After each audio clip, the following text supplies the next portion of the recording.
Hello everyone, mayambu khurumjari. Ngasidi singju oina tawjarage. Aduga singju se top mahaw ama chele aduduna aina mayamda share tawjabane bako. Mayam mamangda aina semjagiba singju mayamdo adudagidi tongale sisina yamna mayansu tongale ko. Aduga comment su amani dangdi pathokjarake mayam positive way da pibire yam harawi comment pibirakpagi damakta. Aduga mayam adum comment makhata na adum pibiro ay adum reply hanjarakani ko.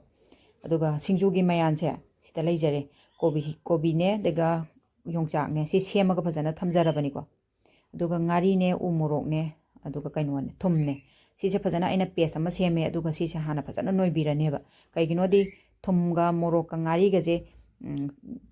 ngasai gi akoina semi ba singju mayan se si jiga phajana totla kanda ngari thum morok nambado adu dune ba singju haije ayamba na de ko mayan jina konna garnish tokjarapai wani singju hai ta ga thum morok namdraga di singju khawtre dana ko aduga smai tora phajana noibirani ko noibu lora kanda ai garnish torokataba mayam mi yauri mayan budi adu si hana phajana noibirani aduga noibu loire hai kanduda khoigi hapjagadaba pot macai jingdo ai hapjara ageba thoiding asuba chamasani ma hapani ko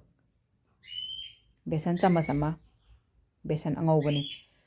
spring onion kitang chai sanjare phadigom khara chai sanjare tuning khok mara khara soira hapjanjare ko ado si phajana mu garnish tawbirani si phajana noibirani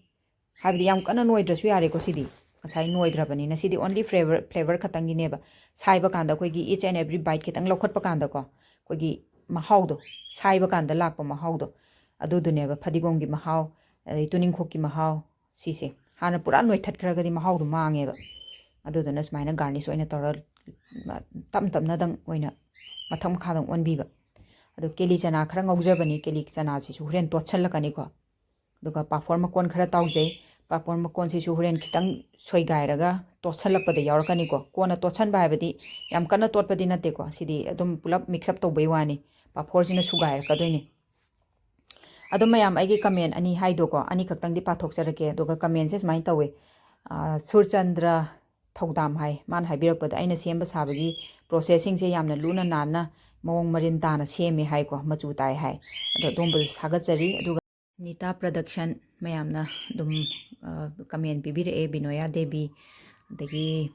inauton sarang them mayam dum comment mathang bibire e ko do dom mayam busu dum thagachari to mayam aigi chakluk se semjare ko chakluk sembal loirabani na singju si hapjarage duga injang sina koigi chawal lawai ne hawai jar ne toroga chamna ma thongjare aduduga ai imoinuda kachare ko do mayam mathang da su ano bo mayam pujarake duga aigi video se kitang nungai biba phawbiragadi support tawbiramu ko mathang dong thengnarase bye bye